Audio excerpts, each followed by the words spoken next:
প্রিয় দর্শক, আসসালামু আলাইকুম। অনেক বছর পর আমরা আজ সেই অন্ধকার বন্দিশালার উন্মোচন দেখতে পেলাম। ভয়ঙ্কর চিত্র আমরা দেখতে পেয়েছি। আপনারা জানেন যে আজকে প্রধান উপদেষ্টা সেই বহুল আলোচিত, বহুল সমালোচিত, অনেক আহ গুম খুনের যেসব কথা আমরা শুনতে পেয়েছি যেখানে ঘটেছে, সেই কথিত আয়না ঘর এর আজকে চিত্র আমরা দেখতে পেয়েছি। ভেতরে কেমন ছিল, কতটা ভয়ঙ্কর সেই ভয়াবহ চিত্র আমরা আজকে যা দেখেছি। আর আপনারা যখন দেখবেন যে সেই ঘরে যারা ছিল, বছরকে বছর যারা সেই ঘরটিতে অন্ধকার সে ঘরের মধ্যে ছিল, সেই রুমগুলো, ছোট ছোট রুমগুলোর মধ্যে ছিল, তাদের জীবন কেমন গেছে প্রিয় দর্শক, একটাবার অনুভব করতে পারবেন। একদিন অন্ধকার, কোনো আলো ছাড়া, যে রুমের ভিতরেই খাওয়া, যে রুমের ভিতরেই আহ, আপনার মলমূত্র ত্যাগ করা থেকে শুরু করে সেখানে ঘুম, এরকম একটি অন্ধকার রুমের মধ্যে যারা ছিল, তাদের অবস্থা কেমন আপনারা যদি অনুভব করে থাকেন, তাহলে আমরা আজকে একটু আপনাদেরকে সেই অনুভবের জায়গা থেকে সেই জায়গাতে আমরা নিয়ে যেতে চাই, যেখানে এমনই একজন ওই ঘরের মধ্যে ছিলেন, যার কাছ থেকে শুনতে চাইবো আমরা যে আসলে তিনি কেমন ছিলেন। তিনি বহুবার বলেছেন, তবু আজকে আমাদের কাছে বলবেন, কারণ হলো ওই জায়গাটি উন্মোচিত হয়েছে এখন আমাদের চোখের সামনে। সেই জায়গাটি এবং অনুভব, এই দুটিকে মিলিয়ে আমরা দেখবার চেষ্টা করবো, অনুভব করবার চেষ্টা করবো যে কতটা কষ্টের ছিল সেই দিনগুলি। প্রিয় দর্শক, আমার সাথে রয়েছেন ব্রিগেডিয়ার জেনারেল আমান আজমি, যিনি আহ অনেকদিন সেই অন্ধকার ঘরের মধ্যে ছিলেন, নির্যাতিত হয়েছেন।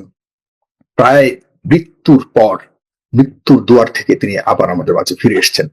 আজকে আমরা তার কাছ থেকে কিছু সেই সব কালো সময়গুলির কিছু কথা শুনবো, পাশাপাশি আজকে অনেকগুলি বিষয় প্রশ্ন আকারে আমাদের সামনে এসেছে, এসব নিয়েও তার কাছ থেকে জানতে চাইবো যে ঘটনাগুলো নিয়ে তিনি কি মনে করেন, তার কি প্রতিক্রিয়া। জনাব ব্রিগেডিয়ার জেনারেল আব্দুল রহমান আজমি, আপনি শুনতে পাচ্ছেন আমাকে?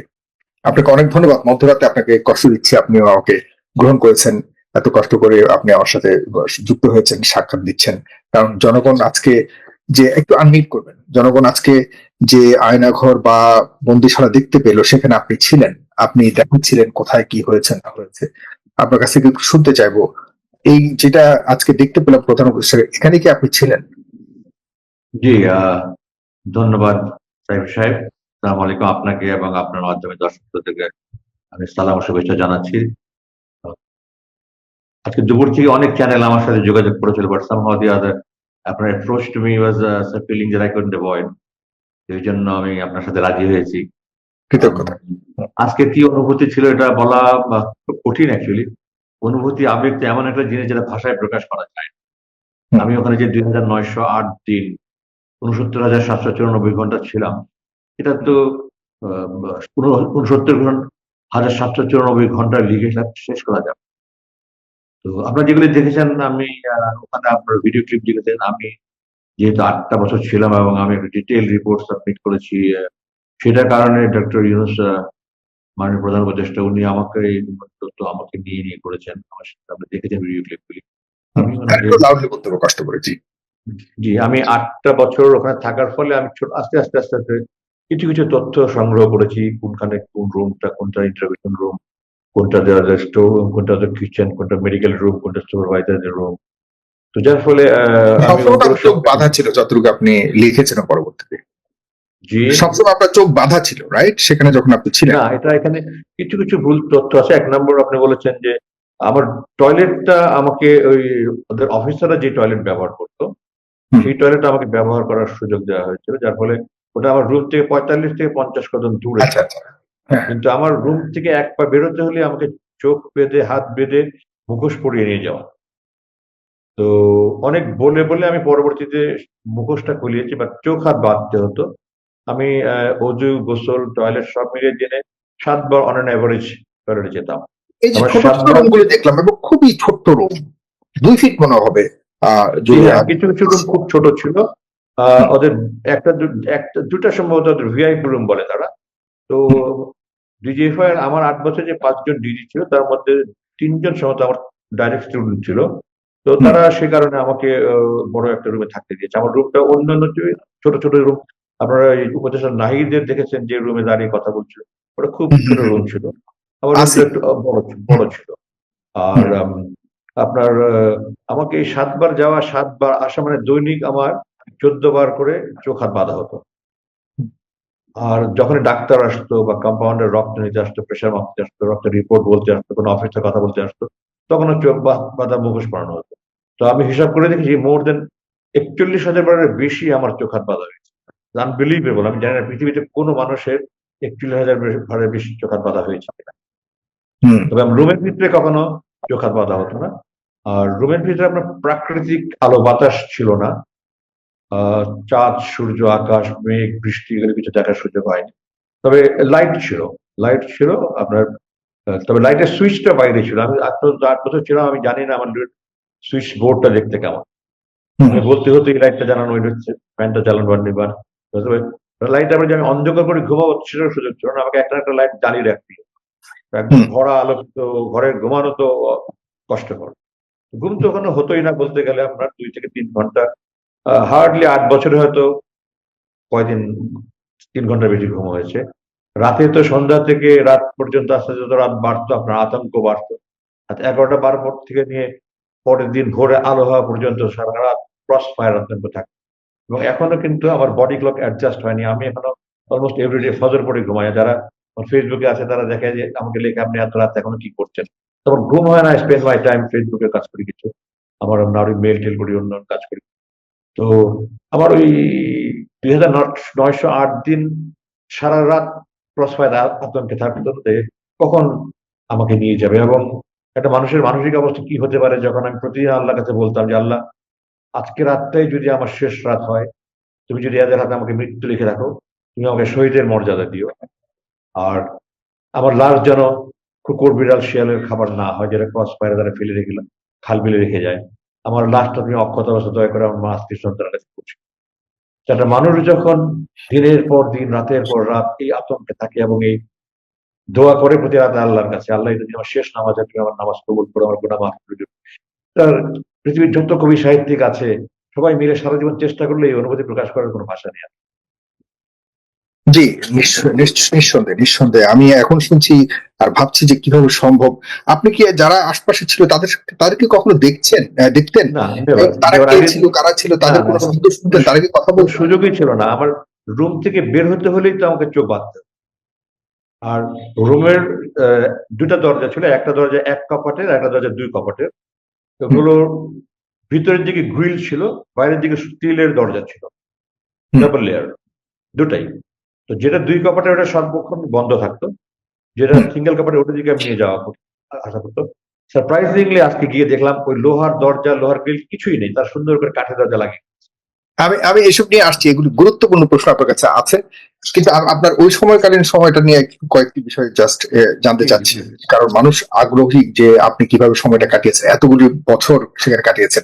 সেখানে যারা আপনি বলছেন আপনার স্টুডেন্ট ছিল, সেনাবাহিনীর যারা অফিসাররা ছিলেন যে এটা দেখভাল করতেন, তাদেরকে কি আপনি চিনতে পেরেছেন বা তারা কারা? না, আপনাকে এখানে একটা জিনিস আমি পরিষ্কার করতে চাই আপনার জন্য এবং শ্রোতাদের জন্য, যে প্রথম কথা হলো যে ডিজিএফআই কিন্তু সেনাবাহিনী প্রধানের অধীনে নয়, এটা সেনাবাহিনীর কোনো প্রতিষ্ঠান নয়, এটা 3 বাহিনীর প্রতিষ্ঠান। হুম, হচ্ছে ট্রাই সার্ভিস অর্গানাইজেশন। এবং এটা সরাসরি প্রত্যক্ষ প্রধানমন্ত্রীর নিয়ন্ত্রণ। প্রধানমন্ত্রী মানে আমাদের প্রতিরক্ষা মন্ত্রী। এবং বাংলাদেশ স্বাধীন হওয়ার পর থেকে এক জেনারেল ওসমানী সর্বপ্রথম প্রতিরক্ষা মন্ত্রী হয়েছিলেন। এরপর থেকে কোনো প্রধানমন্ত্রী আর কাউকে নতুন করে প্রতিরক্ষা মন্ত্রী বানায় না। চিফ এক্সিকিউটিভ যিনি, উনি ওনার হাতে ওটা রেখে দেন। তো এখনো পর্যন্ত defence ministry under chief adviser, এর আগে প্রাইম মিনিস্টার আন্ডারে ছিল। And DGFI directly controlled by the prime minister through his military adviser, যেটা আপনারা জানেন ওনার ছোট বোনের দেবর যেন Tarique Siddiqui hmm, hmm, military adviser, defence adviser ছিলেন। তো ওনার মাধ্যমে তো চেইন অফ কমান্ড হলো prime minister to the defence adviser to DGFI. এবং হুম, ডিজিএফআই তার ডাইরেক্টরকে দিয়ে এই সমস্ত কাজ করায়। এখানে সেনাপ্রধানের কোনো রোল নেই। ইভেন ডিজিএফআই কমপ্লেক্সের ভিতরে সেনাপ্রধান প্রধানমন্ত্রী ওর মধ্যে ঢুকতে পারবেন। হুম। তো মানুষের যেন ভুল ধারণা না থাকে যে সেনাবাহিনী এই সমস্ত গুম খুনের সাথে কিন্তু জড়িত। সেনাবাহিনী কম্পাউন্ডের মধ্যেই তো সেনাবাহিনীর না, আহ, সেনাবাহিনী কম্পাউন্ডের মধ্যে ঠিক নয়, ক্যান্টনমেন্টের একদম এক কিনারে, হুম, একদম এক প্রান্তে এটার অবস্থান। এবং ওটা হুম, গেট দিয়ে ঢোকার পরে ভিতরে কমপ্লিটলি ডিফারেন্ট কম্পাউন্ড এবং প্রেমিসের ভিতরে কি আছে না আছে, কি করে না করে, এগুলো কারো জানার কোনো সুযোগ নেই বাড়ি। তো সেনাপ্রধান কোনোদিন কিন্তু গিয়েছেন কিনা সেনাবাহিনী আমরা যদি জানি সেনাবাহিনীর একটা কর্তৃত্ব সেখানে আছে এই ডিজিএফআই এর আমি আমি একটু আরেকটু বলে নিই। এটা সাধারণত এটা ডিজি সবসময় সেনাবাহিনীর থেকে যায়, এবং এটা যে ডাইরেক্টর গুলো আছে এগুলো এক একটা ব্রাঞ্চকে ব্যুরো বলে। ব্যুরো গুলো যে ডাইরেক্টর আছে, যেমন director counter terrorism and intelligence bureau, director hmm, counter intelligence bureau, director intelligence affair bureau, director foreign liaison bureau. এই ডাইরেক্টর গুলোর মধ্যে আমার জানা মতে একজন শুধু এয়ারফোর্স থাকে, বাকি সব সেনাবাহিনীর থাকে।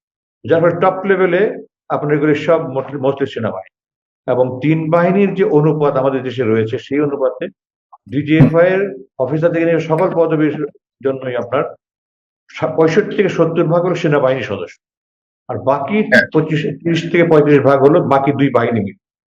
যার ফলে top elements top not all আপনার আর্মি অফিসার, এবং আচ্ছা, এগুলো আপনার সেই কারণেই বলছি প্রধানমন্ত্রী। সে আপনাকে তো তারা চিনতো, তো তারা চিনতো, এবং আপনিও বলেছেন যে তারা অনেকে আপনার স্টুডেন্ট ছিল বা এই জাতীয়, এই কারণে আপনাকে একটা স্পেশাল ভিআইপি রুমে দিয়েছে।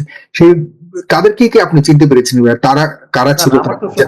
আমার তো রুমের বাইরে গেলে চোখ বাঁধা এবং তার অফিসারের সামনে গেলে মুখোশ পরা, তো চেনার কোনো সুযোগই নেই, চেনার কোনো সুযোগই নেই। এখন পর্যন্ত আসলে ওই ডিজিএফআই তে যারা আপনাদেরকে বা অনেকেরই নিয়ে গুম করে রাখার দায়িত্বে ছিল প্রতিরক্ষা মন্ত্রক বা প্রধানমন্ত্রীর পক্ষ থেকে, তাদের কি কোনো না কোনো ভাবে তাদের পরিচয় কি জেনেছেন বা তারা কারা ছিল? হ্যাঁ হ্যাঁ, আপনি তো যে 5 ডিজির বিরুদ্ধে তো ওয়ারেন্ট বের হয়েছে। আমার 8 বছরের সময় যে 5 জন ডিজি ছিলেন, আচ্ছা। আমাকে যখন অপহরণ করা হয় তখন ছিলেন মেজর জেনারেল, পরবর্তী লেফটেন্যান্ট জেনারেল অবসরপ্রাপ্ত আকবর, তারপরে ছিলেন মেজর জেনারেল সাইফুল আবেদিন, হুম। তারপরে ছিল লেফটেন্যান্ট জেনারেল সাইফুল আলম, তারপরে লেফটেন্যান্ট জেনারেল আহমেদ তাবরেজ শামস, এবং সব শেষে ছিল মেজর জেনারেল আব্দুল হামিদ। এই 5 জনের মধ্যে আমাকে যখন মুক্তি পাই আমি 7ই অগস্ট, এই দ্বিতীয় মুক্তিযুদ্ধের পরে, হুম, হুম, তো এই 7 জনের মধ্যে প্রথম 2 জন ততদিন অবসর চলে গিয়েছিল, হুম, আর বাকি 3 জন সেনাপ্রধানের তদন্ত কমিটি করেছে। উনি, আমি যখন হাসপাতালে ভর্তি ছিলাম মুক্তির পর পরে, আপনারা জানেন অনেকদিন 84 দিন আমি হাসপাতালে ছিলাম, তো হুম, তখন সেনাপ্রধান আমার সাথে একদিন দেখা করতে গিয়ে আমাকে বলেছেন, সেনাপ্রধান আমার ডাইরেক্ট ছাত্র, হুম, তো আমাকে বলেছিলেন জেনারেল ওয়াকার যে স্যার আপনাকে কি ডিজিএফআই অপহরণ করেছিল। ইনফ্যাক্ট আমাকে যে ডিজিএফআই অপহরণ করেছে এটা আমি জানতাম, কারণ যে অফিসার আমাকে পিক করতে এসেছিল আমি তাকে চিনতে পেরেছিলাম, কিন্তু আমি কোনোদিনই এটা প্রকাশ করিনি এই কারণেই যে তারা যদি জানতে পারে আমি বুঝতে পেরেছি, তাহলে হুম। হয়তো আমার জীবন আরো বেশি হুমকি সম্মুখীন হবে।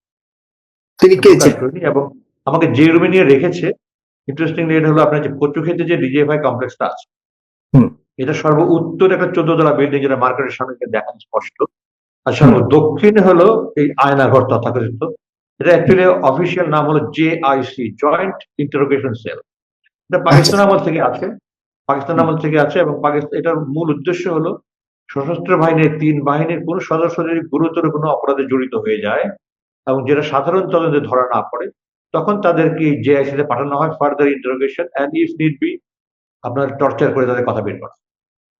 তো ওই, আচ্ছা। এটা হলো কচুক্ষেত্রের ডিজিএফআই কমপ্লেক্সের সর্ব দক্ষিণ। হুম, তার ঠিক দক্ষিণে হলো ঢাকা ক্যান্টনমেন্টের station officers mess B. Dhaka ক্যান্টনমেন্টে কয়েকটা মেস আছে, এটা hmm, station officers mess B, এবং এটা 1982 সালে প্রতিষ্ঠা হয়। এবং আমি fortunately I was in Dhaka at that time, এবং আমি এই মেসের প্রথম বাসিন্দাদের মধ্যে একজন। এবং ও, আমরা যখন আমাদের ওই মেস থেকে আমাদের উত্তরে ওই জিআইসির দক্ষিণে যেহেতু মেসটা, তো জিআইসিটা মেস থেকে আমরা উত্তরে দেখতে পেতাম একটা একতলা বিল্ডিং, হুম, এবং ওই একতলা বিল্ডিং মাঝে মাঝে আমরা চিৎকার চেঁচামেচির আওয়াজ পেতাম। আমি যখন জুনিয়র অফিসার ছিলাম, সিনিয়রের কাছে শুনে জানতে পারলাম জিআইসি এটা, এটার উদ্দেশ্য এটা। তো আমাকে যখন প্রথম দিনে তারা রাতে ঢোকালো, তখন দক্ষিণ দিক যে ছোট ছোট যেটা ভেন্টিলেটর ছিল, যেটা পরে বন্ধ করে দিয়েছিল, ওই দুটো জানলা দিয়ে আমার সেই পুরাতন পরিচিত মেস আমি দেখতে পেয়েছি। তো আমি 100% শিওর যে আমাকে জিআইসি তে রাখা হয়েছে। আচ্ছা। কিন্তু আপনি আমি বলেছেন যে অফিসার আপনাকে তুলতে গিয়েছিল তাকে আপনি চিনতে পেরেছেন, তিনি কে আসলে? আমার আমি যতটুকু মনে স্মরণ করতে পারি তার নাম কর্নেল, উনি তখন লেফটেন্যান্ট কর্নেল ছিলেন না কর্নেল ছিলেন জানেন, কিন্তু তিনি কর্নেল হিসাবে রিটায়ার করেছেন, এবং উনি এখন দুবাইতে অনেক বিশাল কোটি সম্পত্তির মালিক হয়ে উনি এখন দুবাইতে ব্যবসা করছেন। কি নাম? তার নাম মুকসুরুল হক। উনি 19তম বিএমএ রং কোর্সের সাজোয়া বাহিনীর, মানে আর্মার্ড কোরের অফিসার। এবং আমি অন্যান্য অফিসারদের কাছে জেনেছি যে হ্যাঁ, সে এই প্রকৃতির লোক, এবং সে, আমি অত্যন্ত মানে শকড যে বাংলাদেশ সেনাবাহিনীর অফিসার আল্লাহর রহমতে আমাকে এত সম্মান করে। এখনো সেনাপ্রধান বা টপ জেনারেল যারা আছে আমাকে, আজকে জেনারেল জাহাঙ্গীর কারেন্ট ডিজিডি যে ভাইয়ের সাথে কথা হয়েছে, তারপরে আরেকজন সিনিয়র মেজর জেনারেলের সাথে কথা হয়েছে, তারা এখন আমাকে অনেক সম্মান করে কথা বলে। কিন্তু সে আমাকে যেদিন ধরতে গিয়েছে সে আমাকে তুই তাকারি করে কথা বলছে। বাংলাদেশ সেনাবাহিনীর কোনো অফিসার এটা তুই তাকারি করতে পারে, দ্যাট আমার মতো একজন অফিসারের কাছে যে আল্লাহর মতে সেনাবাহিনীর সুনাম চাকরি করেছে, আমি I cannot conceive, but he did it. এবং সবাই বললো স্যার সে এই প্রকৃতির নিচে, আমি আগে দেখিনি তাকে কোনোদিন। তো কিন্তু আপনাকে আমি যখন আনতে গেছে সে কি কারণে আনতে গেছে কিছু বলেছে? আপনি যখন আপনি কোথায় ছিলেন না, তখন? আমি কিন্তু আমি আমার অনেক সাক্ষাৎকার কভার করেছি। তারা যখন এসছে আমি তাদের পরিচয় জানতে চেয়েছি, আপনারা কারা, আমার বিরুদ্ধে কোনো ওয়ারেন্ট আছে কিনা, ওয়ারেন্ট ছাড়া আপনারা আমাকে ধরতে পারেন না, হাইকোর্টের রায় আছে যে কোনো ওয়ারেন্ট না থাকলে আমাকে গ্রেফতার করা যাবে না, আমরা যে গ্রেফতারি পরোয়ানা ছিল দেখান, আপনার যে পরিচয় পত্র দেখান। তারা কোনো কথাই বলে না, আমাকে বললো আপনারা হাত দেন, মানে দুই হাত একসাথে দেখাচ্ছে যে হাত দেন যেন আমি হাত করা পড়ানোর জন্য। হুম। তো আমি বারবার প্রশ্ন করছিলাম, তারা জবাব দিচ্ছিল না। শেষ পর্যন্ত এমন একটা অবস্থা আসলো যে আমি যদি হাত না দিই তারা গায়ে হাত দিই, তখন আমার আত্মসম্মান বাঁচানোর জন্য আমাকে হাত দিতে হয়েছে। তো তখন হাত বেঁধে চোখ বেঁধে নিচে মাইক্রোবাসে করে নিয়ে গেল, মাইক্রোবাসে নিয়ে তারপর মুখোশ পড়া। ও মাই গড, খুবই দুঃখজনক। এখন আসি, আপনার কাছে আরো দুটি সেগমেন্ট আছে। আপনার কাছে কিছু প্রশ্ন, আজকে যে যে বন্দিশালাকে আমরা দেখলাম সেটি নিয়ে অনেকগুলি প্রশ্ন তুলেছে বিভিন্ন মহল থেকে, সেগুলোর ব্যাপারে আপনার মতামত আপনি বলবেন দয়া করে। পাশাপাশি আমি কয়েকজন দর্শককেও যুক্ত করবো, অনেক দর্শক আছে আপনাকে আপনার সেই অন্তর সময়গুলি নিয়ে তাদের অনেক জিজ্ঞাসা থাকতে পারে। প্রিয় দর্শক, আপনাদেরকে যুক্ত করবো, খুব ইন্টারেস্টিং। আমরা শুনতে পাচ্ছি আমার প্রশ্ন করতে হচ্ছে না, যারা আব্দুল আমান আজমি তিনি নিজ থেকেই অনেক কিছু বলে দিচ্ছেন যেগুলি আমরা হয়তো অনেকেই জানি না, এর আগে হয়তো শুনিনি। এই চমৎকার আয়োজনটাতে আপনাদেরকেও আমি অংশীদারিত্ব দিতে চাই। আপনারা অবশ্যই প্রস্তুত থাকুন, আমি একটু পরে জুম লিঙ্ক দিয়ে দিচ্ছি, আপনারা কমেন্ট বক্সে লক্ষ্য রাখুন, ইউটিউব এবং ফেসবুকে। আজকে আপনারা প্রায় 6 মাস পর এই বন্দিশালাতে গেছে সরকার প্রধান থেকে শুরু করে, আপনারাও গেছেন সেখানে। 6 মাস পর কেন গেল? এই এতটা আলোচিত এই জায়গাটি, এবং আপনারা যারা বের হয়েছেন তাদেরকে আমরা সেই শুরু থেকেই মিডিয়াতে যথেষ্ট তোলপাড় আপনারা করেছেন, আপনাদেরকে নিয়ে কি হয়েছে না অনেক কিছু হয়েছে, কিন্তু এই জায়গাটিকে পরিদর্শন করবার জন্য কয়েকদিন কয়েক সপ্তাহ অন্তত আমরা শুনেছি যে সেখানে যে যাবে কি যাবে না, যাবে কি যাবে না, এরপর আবার যেতে দেওয়া হবে না সেখানে, সেটাও শুনেছি। শেষ পর্যন্ত গেলেন, কিন্তু প্রশ্নটি 6 মাস পর কেন গেলেন? আচ্ছা, প্রথম কথা হলো যে একটা সরকার প্রধানের তো অনেক কাজ থাকে, আয়নাঘর দেখতে যাওয়াটা ওনার টপ প্রায়োরিটি কাজ কখনই হতে পারে না।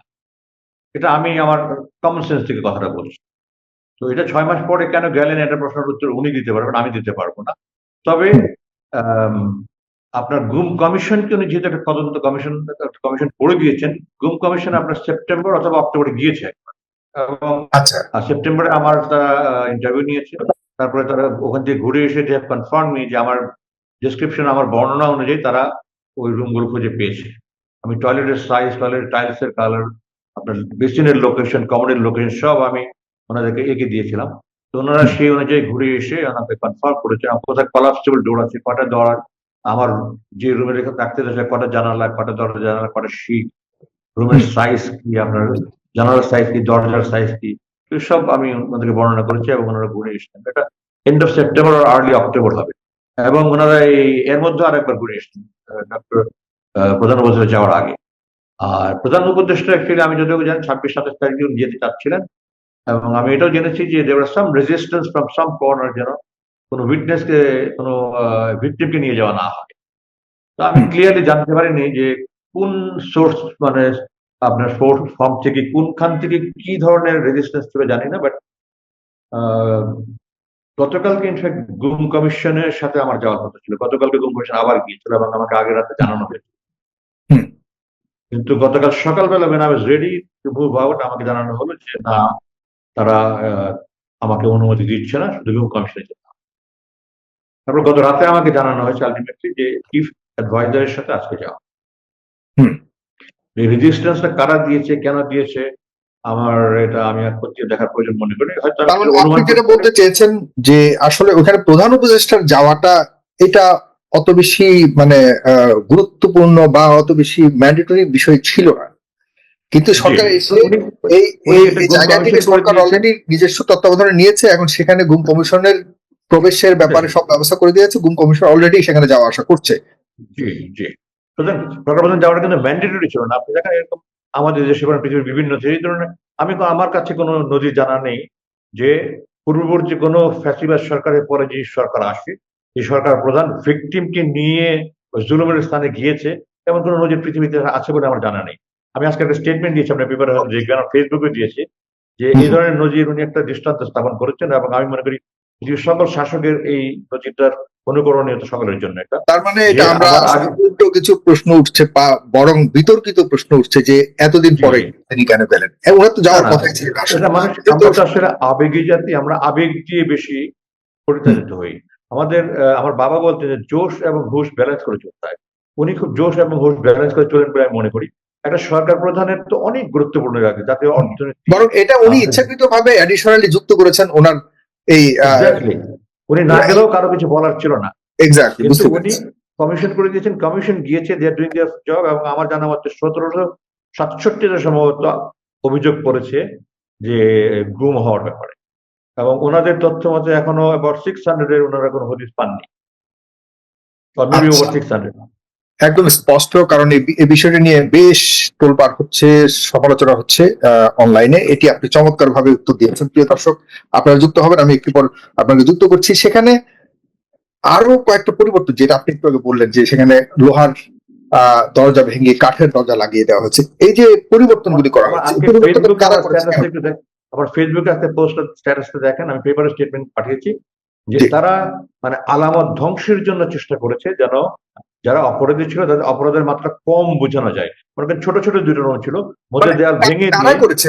সরকার পরিবর্তনের পর এটা তো এটা সবকিছুই তো নতুন সরকারের এটা আমি অধীনে আমার এসেছে। আমার আমার আজকের স্টেটমেন্ট আমি এটাও বলেছি যে কারা এই আলামত ধ্বংস করে অপরাধীদেরকে বাঁচানোর চেষ্টা করে, তাড়াল করার চেষ্টা করেছে, এটা তদন্ত করে তাদেরকে বিচারের আওতায় আনা যেতে পারে।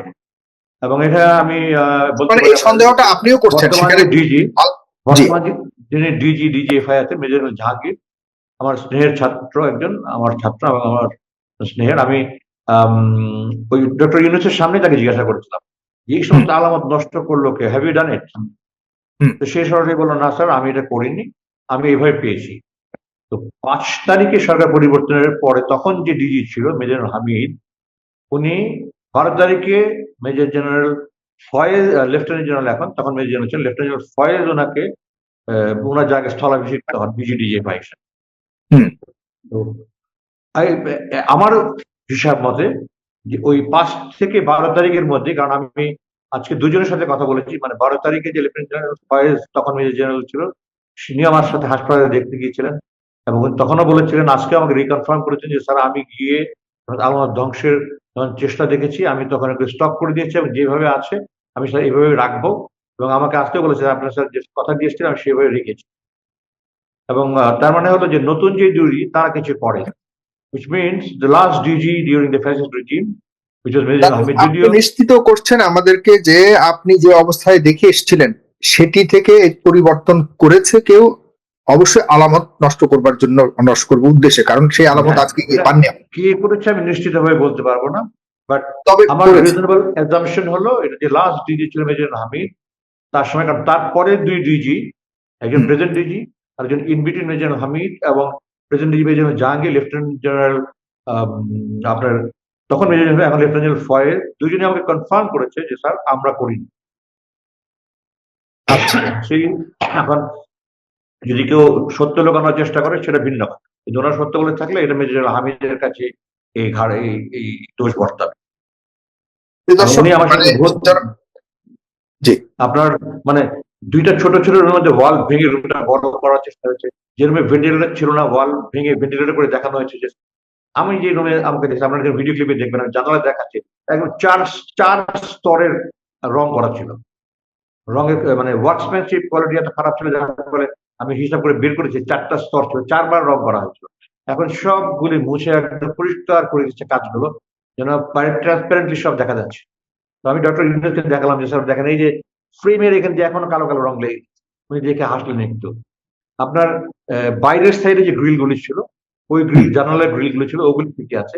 ভিতরের সাইডে গ্রিল সম্পূর্ণ খুলে ফেলে দিয়েছে। আমি দেখালাম স্যার, এই যে গ্রিলের দাগ দেখেন, এখানে যে স্ক্রু মারা ছিল দাগ দেখা যাচ্ছে।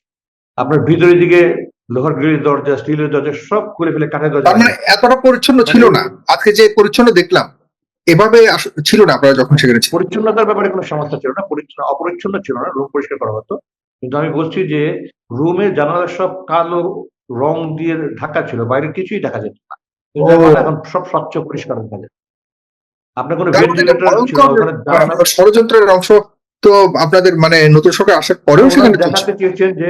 দেখাতে চেয়েছেন যে অ্যাকচুয়ালি আয়না ঘরে যে পরিস্থিতি দেখানো, এরকম পরিস্থিতি ছিল না।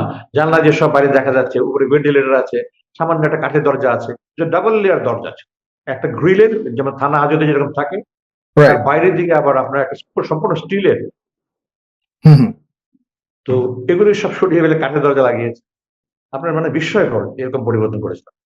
আরেকটা প্রশ্ন হচ্ছে, মানে এই 6 মাসে কি এই পুরো বিষয়টাকে হয়তো বানিয়ে ইউনূস সরকার শেখ হাসিনাকে ফাঁসাবার জন্য বা ডিজিএফআই কে ফাঁসানোর জন্য এমন কিছু এখানে আপনি ফাঁসানোর জন্য শব্দটা কিন্তু ঠিক ব্যবহার করছেন।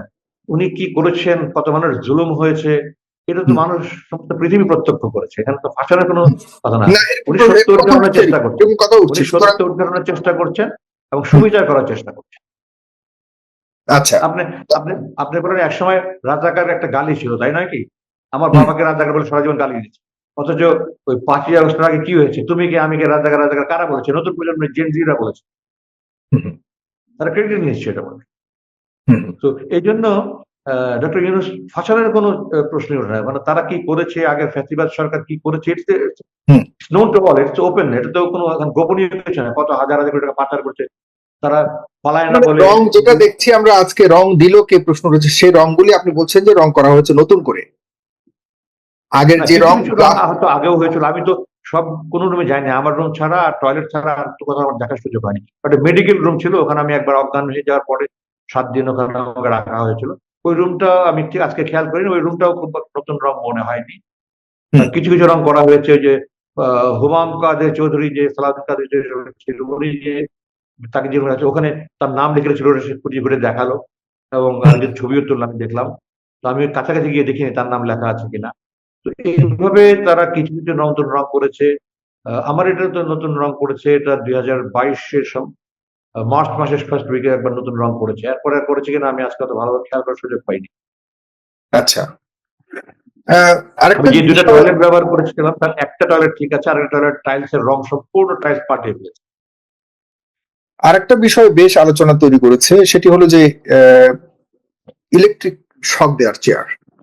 এই চেয়ার কি আপনারা দেখেছিলেন, এবং এই চেয়ারটা কি আসলে সেখানেই ছিল, এবং ওই চেয়ারের মধ্যে কাউকে কি নির্যাতন করা হয়েছে আপনার জানা মতো, বা আপনি নিজেও কি কোনোভাবে নির্যাতিত হয়েছেন কিনা? কোনো ফিজিক্যাল টর্চার করা হয়নি, আলহামদুলিল্লাহ। আল্লাহ মেবি 3 ডিজি আমার ছাত্র ছিল, মোস্ট অফ দ্য ডাইরেক্টরস আমার আমার অধীনে চাকরি করেছে অথবা আমার আশেপাশে চাকরি করেছে। তো আমাকে কোনো ফিজিক্যাল টর্চার করে, আমার সিনিয়রিটি, আমার সার্ভিস সিনিয়রিটি সবকিছু কনসিডার করে তারা আমাকে কোনো ফিজিক্যাল টর্চার করেনি। অন্যদের করেছে কি করেছে না আমি জানি না, তবে আমি তো খবর যেটা দেখেছি, চেয়ারটা আপনার র‍্যাব 2 যেটা আগারগাঁয়, সেখানে, তাই ডিজিএফআই যে আয়নাঘর বা জয়েন্ট ইন্টারভেনশন, এখানে এই চেয়ারটা নেই, এটা আমি যতটুকু জেনেছি। সেটা ওই আগারগাঁয়ে র‍্যাব 2 তে ছিল। তার মানে এখন যে ইলেকট্রিক শকের চেয়ারটা যেটা দেখা যাচ্ছে এই সোশ্যাল মিডিয়াতে, এটি আসলে আজকের যে আয়নাঘর খোলা হয়েছে বা বন্দিশালা খোলা হয়েছে, এখানে 3 জায়গায় গিয়েছিল না, আজকে উনি 3 জায়গায় গিয়েছিলেন, ডক্টর 3 জায়গায় গিয়েছিলেন। প্রথমে গিয়েছেন উনি র‍্যাব 2 আগারগাঁওয়ে, ওখান থেকে এসছেন ডিজিএফআই, এখান থেকে উনি র‍্যাব 1 যেটা উত্তরের সাথে গিয়েছেন। আচ্ছা, এবং আমি সোশ্যাল মিডিয়ায় দেখেছি যে ওই চেয়ারটা র‍্যাব 2 তে, র‍্যাব 2 তে। জি, এগুলো খুবই স্পষ্ট করা দরকার, কারণ অনেক ছিল, আপনার 2টা রুম ছিল, 2টা রুম ইন্টারোগেশনের জন্য ছিল। এখানে যে সমস্ত টর্চার করার টুলস ছিল, ওগুলো তারা সব সরিয়ে ফেলেছে, সব সরিয়ে ফেলেছে। জি, সব সরিয়ে ফেলেছে। তার মানে আপনি যে ফার্স্ট রুমটাতে দেখতে পাচ্ছেন, আমি এবং হুমায়ুন কাদের আমরা এক্সপ্লেইন করছি, হুমায়ুন একটা দেখাচ্ছে, তারপর আমি কথা বলছি, ওখানে পেছনে আপনার মিসেস রেজওয়ানাকে দেখা যাচ্ছে। That is one of the interrogation rooms. ওখানে আপনার চারিদিকে অ্যাসবেস্টস বোর্ড দিয়ে সাউন্ড প্রুফ করা হয়েছিল, বিভিন্ন আপনার অ্যাসবেস্টস বোর্ড বিভিন্ন জায়গায় হোল করে করে রশি আপনার বাঁধা ছিল, লোহার রিং বাঁধা ছিল, যে হাতে পায়ে গুলো বেঁধে সারা দাঁড়িয়ে করে রাখা হতো। মোটা মোটা রড, মোটা মোটা লোহা বা লাঠি ছিল, ওগুলো কোনো কিছু চলে, অ্যাসবেস্টস বোর্ড পর্যন্ত তারা করে ফেলেছে।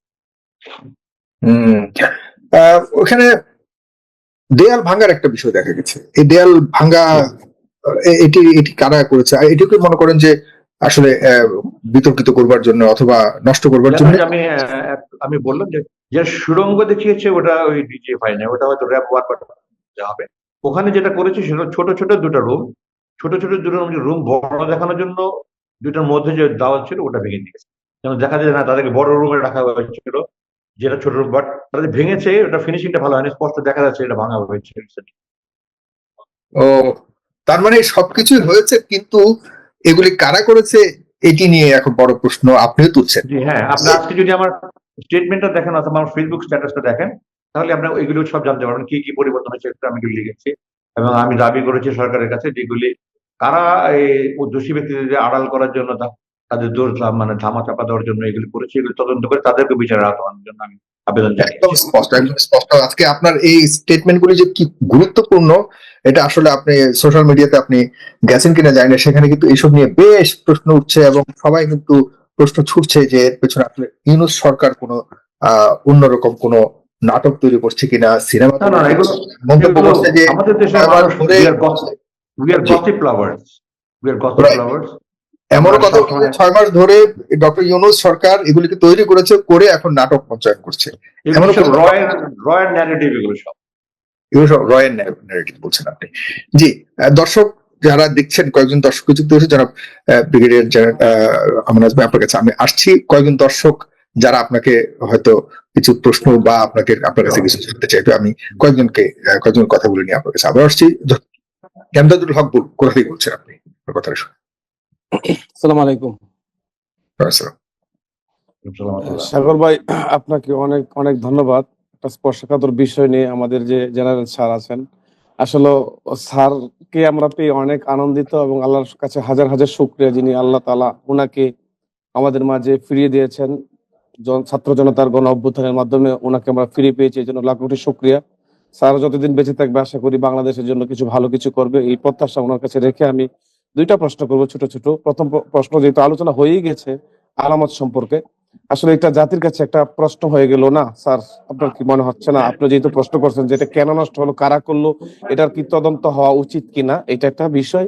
আর দ্বিতীয় বিষয়টা হলো স্যার, আওয়ামী লীগ এত গণহত্যা করার পরেও কিছুদিন যাবৎ সবসময় নির্বাচন নির্বাচন নিয়ে কথা শুনি। এখন আপনার কাছে আমার প্রশ্ন হলো, এত অন্যায় করার পরে একটা দল, সে কি নির্বাচন অথবা তার দলীয় আওয়ামী লীগ বা রাজনীতি করার কোনো অধিকার বাংলাদেশে রাখে কিনা, আপনার ওপিনিয়ন সম্পর্কে জানতে চাচ্ছি। ধন্যবাদ স্যার। এমডি শামসুদ্দিন। আসসালামু আলাইকুম। জি, আমি আসছি। জনাব আজমি, আপনি একটু নোট ডাউন যদি করে রাখেন বা মনে করে যদি রাখেন, কয়েকজনের প্রশ্ন নিয়ে আপনার কাছে আসছি। জি, জনাব এমডি শামসুদ্দিন বলুন। জি হ্যাঁ, আমি সাগর ভাই, আমাকে শোনা যাচ্ছে? জি, শোনা যাচ্ছে, বলুন। জি, আমি স্যারের কাছে একটা প্রশ্ন, যে 5 আগস্টের পরে যে এখান থেকে বের হয়ে যাওয়ার পরে যে আলামত গুলা নষ্ট করলো, এখন প্রপারলি কোনো তদন্ত করে এই আলামত গুলা সংগ্রহ করে কোনো কি document পাওয়া যাবে কিনা বিচারের জন্য, যেটা সহায়তা হবে আগামীতে, অথবা কি পরিমাণ আলামত নষ্ট হয়েছে বলে আমার ধারণা। এগুলা দেখলাম যে ম্যাক্সিমামই ভাঙা দেয়ালগুলো। এগুলা কারা ধ্বংস করছে এই আলামত গুলা, এটার কোনো কি ক্লু পাওয়া গেছে? স্যার তো সেনাবাহিনীতে চাকরি করছে দীর্ঘদিন পর্যন্ত, উনি এর সম্পর্কে হয়তো ভালো বলতে পারবে। আর এরপরও আওয়ামী লীগের রাজনীতি করার সুযোগ আছে কিনা, এগুলো যারা দেখবে, যারা করে, আওয়ামী লীগের সমর্থক যারা রয়েছে, তারা কি আসলে বিশ্বাস কিভাবে করতে পারে? আমরা যারা আছি আমরা তো বিশ্বাস করলাম, কিছু আওয়ামী লীগ যারা অন্ধবিশ্বাস করে, যেটা আমরা বলি, তারা এটা বিশ্বাস করার কি উপায় আছে? গ্রহণযোগ্য কোন তদন্ত করে বের করা যায় কিনা, এটা স্যারের কাছে আমার প্রশ্ন। জি জি, ধন্যবাদ। জনাব ইব্রাহিম বলুন। জনাব ইব্রাহিম, আপনার কথা শোনা যাচ্ছে না।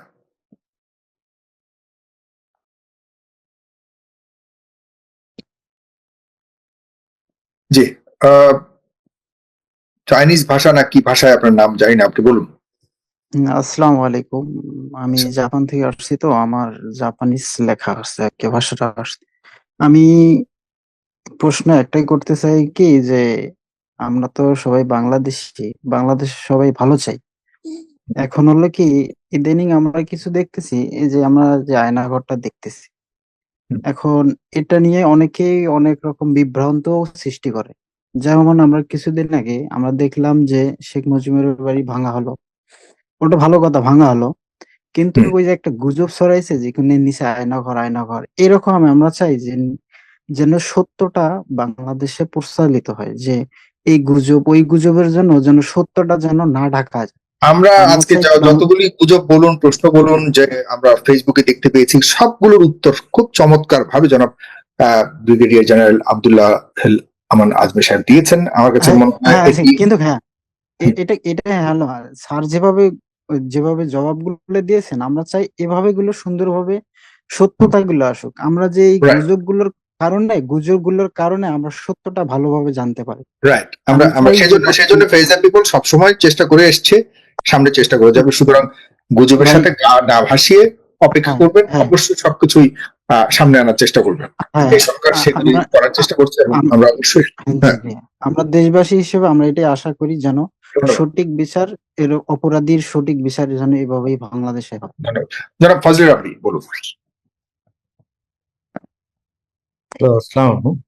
জি, একটু লাউডলি বলুন, একটু দ্রুত বলুন প্লিজ। হ্যাঁ, ভাই শুনতে পাচ্ছেন? শুনতে পাচ্ছি, বলুন। ভাই আমার প্রশ্ন হচ্ছে, স্যারকে, জনাব আমার আজমি স্যারকে 2014 সালে, সম্ভবত 2014 সালে গুম করা হয়। 14 না, হ্যাঁ আর 14 একটু সালে লাউডলি বলুন। সম্ভব। হ্যাঁ। হুম। জনাব আমান আজমি স্যারকে 2014 সালে মনে হয়, সম্ভবত 14, হ্যাঁ 14 সালে গুম করা হয়। হুম। এবং ওনার যখন প্রথম সাক্ষাৎকার নেয়, তখন অনেক কুৎসা রটনা করছে যে হুম। তিনি ওখানে ছিলেন না, তার বাচ্চা এরকম কেন, বাচ্চারা বড় বড় হলো কেন, এই সম্বন্ধে অনেকে অনেক কিছু বলছে। কিন্তু উনি যে গুম হয়েছিল এটা কিন্তু সর্বপ্রথম আমরা যেটা টক শোতে হাসিনুর রহমান, লেফটেন্যান্ট জেনারেল সম্ভবত হাসিনুর রহমান, ওনার এতেই বক্তব্যে একটা টক শো, সেটা ফ্যাসিস্ট সরকারের সময়ে প্রচারিত হয়েছিল। তখন আমরা ঠিক, শুনতে কিন্তু পাই। আপনি কি বোঝাতে চাচ্ছেন আমি কিছু বুঝতে পারিনি। যাক, এগুলি কোনো প্রাসঙ্গিক কিছু না। জনাব হ্যাঁ মাহফুজ ভাই, বলুন।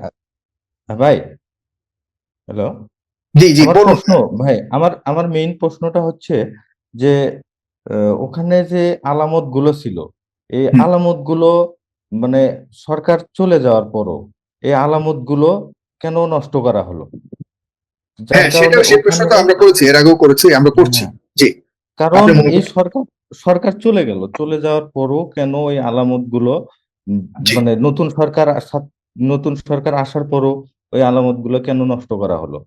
তার জি, যে এই যে দীর্ঘ সময় কে নষ্ট করলো, এর পেছনে কে জড়িত? যারা এই প্রমাণ, আরো অনেক বিডিআর হত্যার জি, যারা কুলুগুলো নষ্ট করে দিচ্ছে, তারাই তো প্রধান অপরাধী। জি।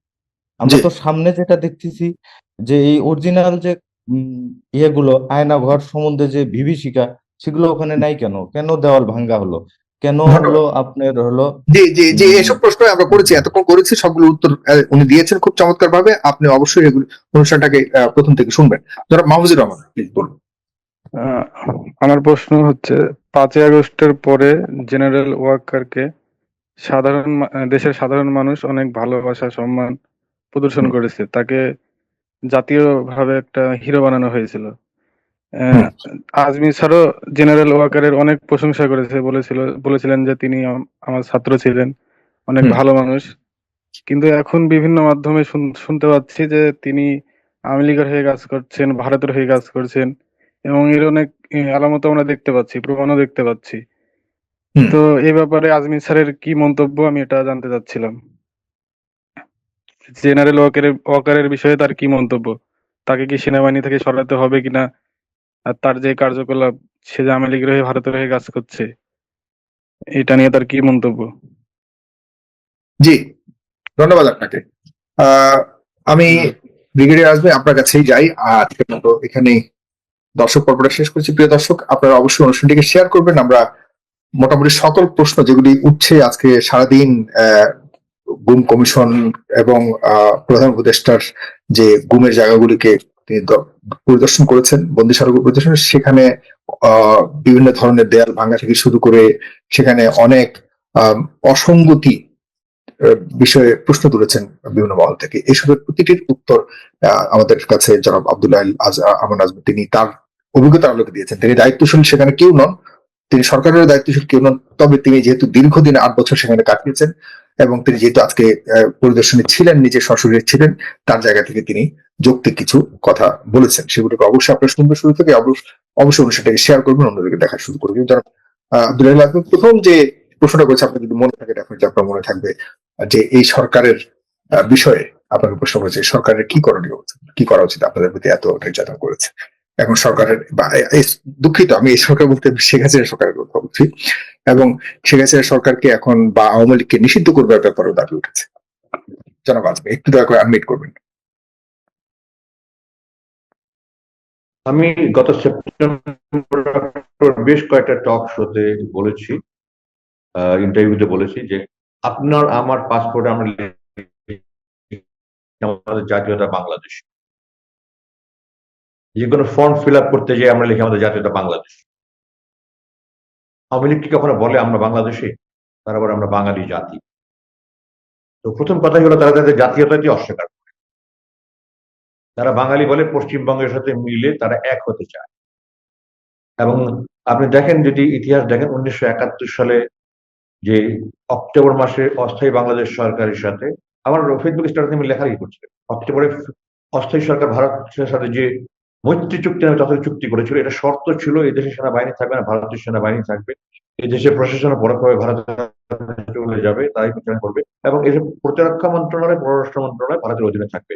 আমি স্পষ্ট বলেছি এটা গোলামীর চুক্তি, মৈত্রী চুক্তি নয়। এই চুক্তি যারা করেছে তারা মীর জাফরের বংশধর। দ্বিতীয় কথা হলো যে শেখ সাহেব সারা জীবন গণতন্ত্র এবং জনগণ করে করে উনি ক্ষমতায় এসেছেন। ক্ষমতায় এসে বসেই উনি প্রথমেই ওনার বই, অসমাপ্ত আত্মজীবনের বই লিখেছেন যে একটি শক্তিশালী বিরোধী দল রাজনীতিতে না থাকলে গণতন্ত্র শক্তিশালী হয় না। অথচ ওনার অপশাসনের বিরুদ্ধে যখন জাসদ হলো, ওনারই ছাত্রলীগের ছিল আসাম আব্দুর রব এবং মুক্তিযুদ্ধ সেক্টর কমান্ডার মেজর জলিল মিলের যখনই জাসদ গঠন, তখনই রক্ষী বাহিনী বানিয়ে রক্ষী বাহিনীতে সারা দেশে 30,000 জাসদ নেতাকর্মী নির্বিচারে হত্যা করলেন। 74 সালে আওয়ামী লীগের লুটপাটের ফলে দেশে দুর্ভিক্ষ হলো। এই দুর্ভিক্ষে ভুকা মিছিলের উপরে গুলি করে নির্বিচারে লোক হত্যা করলেন। এবং গণতন্ত্রের কথা বলে নির্বাচনে গিয়ে 75 সালের জানুয়ারি মাসে উনি সমস্ত দল এবং আওয়ামী লীগকে উনি নিষিদ্ধ করে দিয়ে উনি বাকশাল কায়েম করলেন। আওয়ামী বন্ধী 4টা পত্রিকা বাদ দিয়ে সমস্ত পত্রিকা বাতিল করে দিলেন। এরপরে আওয়ামী লীগ ক্ষমতা আসলো 96 থেকে 1000 কি হয়েছে জনগণ দেখেছে। 2009 এইবার তৃতীয়বার ক্ষমতা এসে গত 15 বছর তারা যে দেশের কি করেছে, দেশ সমস্ত মানুষ তার মধ্যে ক্ষুব্ধ হয়েছে।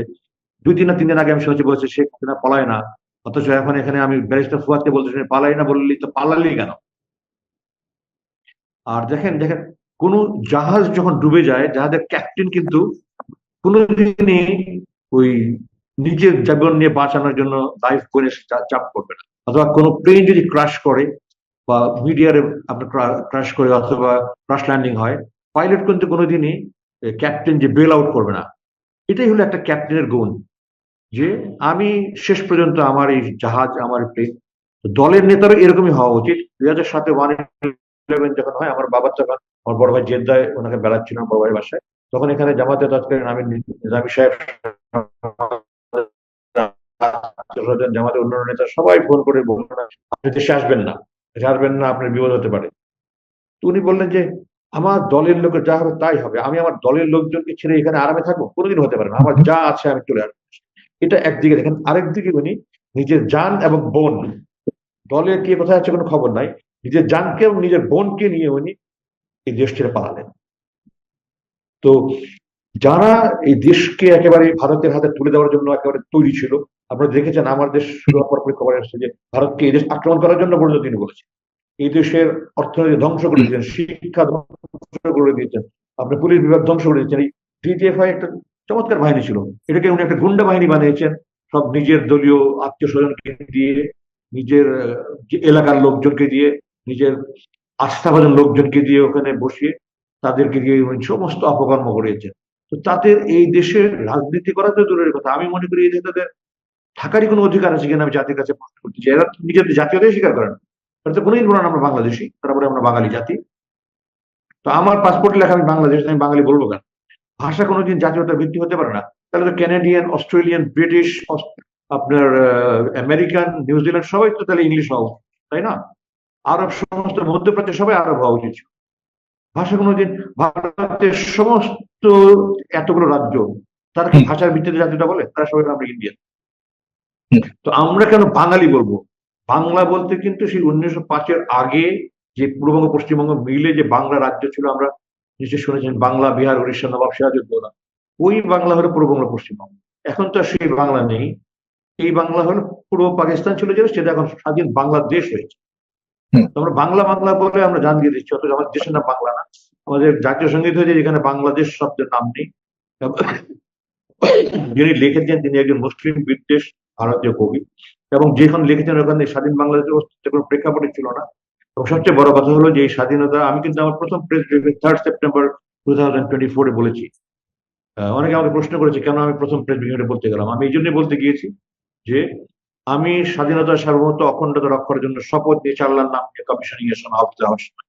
এই দেশের স্বাধীনতা সার্বভৌমত্ব অখণ্ডতা রক্ষার জন্য জীবন দেব। অথচ আমি যে গানটা গাচ্ছি, এই গানটা আমার স্বাধীন বাংলাদেশের অস্তিত্বের পরিপন্থী। এটা বলছে দুই বাংলা এক করার কথা। এটা কি স্বাধীন বাংলাদেশের অস্তিত্বের সাথে সামঞ্জস্যপূর্ণ? যারা এইটাকে জাতীয় সঙ্গীত রাখতে চায় তারা ভারতের গোলাম, তারা ভারতের দালাল, ভারতের দোষর। এটা কোনো হতে পারে না। এই দলের ছাত্রলীগ যদি নিষিদ্ধ হয়ে গিয়ে থাকে, আমরা বলি কি বৃক্ষ তোমার নাম কি ফলে পরিচয়, তাই বলি না সাগর সাহেব? বৃক্ষ তোমার নাম কি ফলে পরিচয়। তো ফল যদি খারাপ হয় তো গাছটাও তো খারাপ। তো কোন যুক্তিতে আওয়ামী লীগ নিষিদ্ধ হবে না? কোন যুক্তিতে তারা আবার এইভাবে নির্বাচন নিয়ে তামাশা করে মানুষের ভোট চুরি করে আবার তারা এখানে ভোট চাওয়া অধিকার রাখে? এটা আমি জানতে চাই। আমি তো মনে করি যদি সরকার নিষিদ্ধ না করে আমি মামলা করবো তাদের নিষিদ্ধ করার জন্য। I have enough materials to show that তারা এই যে গণহত্যা কারা শুরু করছে। আমরা বলি ৭১-২৫ মার্চ পাকিস্তান গণহত্যা শুরু করছে। নো, যেদিন ইয়াহিয়া খান বললো যে সব বাতিল করলো, সেই দিন এখানে ২৫ মার্চ পর্যন্ত সারা বাংলাদেশে, পূর্ব পাকিস্তানে হাজার হাজার বিহারি মেরেছে আওয়ামী লীগ ছাত্রলীগ। তারা প্রথম গণহত্যা শুরু করেছে।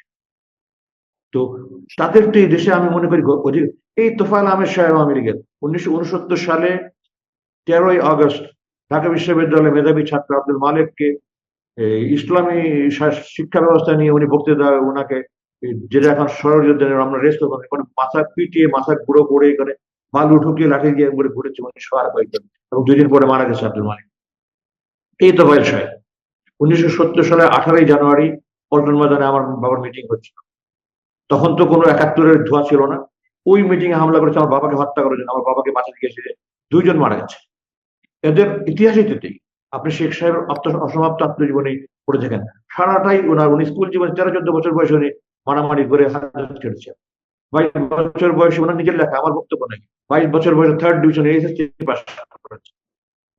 উনি ঢাকা বিশ্ববিদ্যালয়ে ক্যালকাটা থেকে 3rd ক্লাসে বিএ পাস করেছে, ঢাকা বিশ্ববিদ্যালয়ে মাস্টার্সে লয়ে ভর্তি হয়েছিলেন।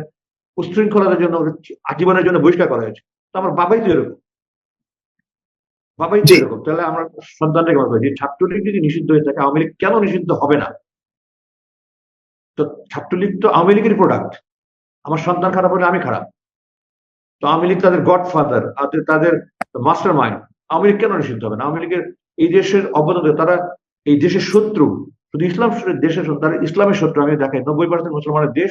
ঢাকা বিশ্ববিদ্যালয়ের লোগোতে কোরআন শরীফ ছিল, রাব্বি জিদনি ইলমা লেখা ছিল। মুসলমানের বাচ্চাকে মুসলমান রাখা যাবে না। স্বাধীনতার পরই শেখ সাহেব কোরআন শরীফ লোগো সরিয়ে দিয়েছেন, রাব্বি জিদনি ইলমা সরিয়ে দিচ্ছেন। আমরা এখন জানি ফজলুল হক মুসলিম, ফজলুল হক আর সলিমুল্লাহ হল, আপনারা তাই জানেন তাই না? এই দুটোর সাথে মুসলিম ছিল, সলিমুল্লাহ মুসলিম ছিল। পাকিস্তানে বলা হতো SM হল, সলিমুল্লাহ মুসলিম হল, ফজলুল হক মুসলিম হল, মুসলিম শব্দ তারা উঠিয়ে দিয়েছে। তো তারা, আপনি দেখেন শেখ সাহেব 3 লাখ টাকা একটা কথা মুখ দিয়ে কথা বললো, 3 লাখের জায়গায় উনি ওনার বিদ্যার বহর এত ছিল যে বাংলায় যেমন 1000-এর পরে লাখ, ইংরেজিতে 1000 পরে মিলিয়ন, কিন্তু এখান থেকে 0 বেশি সেটার জ্ঞানটা ওনার ছিল না। উনি 3 লাখ বলতে গিয়ে 3 মিলিয়ন বলেছেন, ওটাকে তারা 30 লাখ টাকা কল্প কাহিনী বানিয়েছে।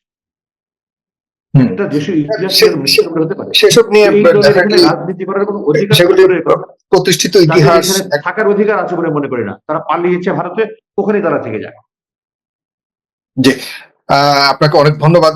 আমার কাছে মনে হয় বেশ সময় দিয়েছেন। আমি জানি যে আপনি এমন একটা জায়গায় গেছেন যেখানে আসলে সময় দেওয়াটা খুব মুশকিল ছিল, তারপর সময় দিয়েছেন। অনেক অনেক ধন্যবাদ আপনাকে। আমি আর আপনার সময় নিতে চাই না। জনাব ব্রিগেডিয়ার জেনারেল আব্দুল হাই আমান আজমি, আপনাকে অশেষ কৃতজ্ঞতা জানিয়ে এখানে শেষ করছি। প্রিয় দর্শক আপনাকে বন্ধুদের সঙ্গে শেয়ার করবেন। অনেক অনেক জি, আসসালামু আলাইকুম। এবং আমাদের ফেসবুকে যারা এই মুহূর্তে দেখছেন, ফেসবুকে আপনারা সবসময় রাত 9টা 30 মিনিটে লক্ষ্য রাখবেন। আমাদের আগের বড় পেজটি নিয়ে একটু সমস্যা হচ্ছে, সেই পেজটি ঠিক হবে আশা করি। তবে এর আগে আপনারা এখন যেভাবে দেখছেন ইউটিউবে এবং পেজগুলিতে যারা দেখছেন, রীতিমতো এখানে দেখতে চেষ্টা করুন। ধন্যবাদ। ধন্যবাদ আপনাকে অনেক অনেক। আসসালামু আলাইকুম। আপনার দর্শকদেরকে আমার ফেসবুক ফলোয়ার হয়ে যেতে বলেন, তাহলে আমি ইতিহাসে অনেক কিছু আমি জানতে পারবো।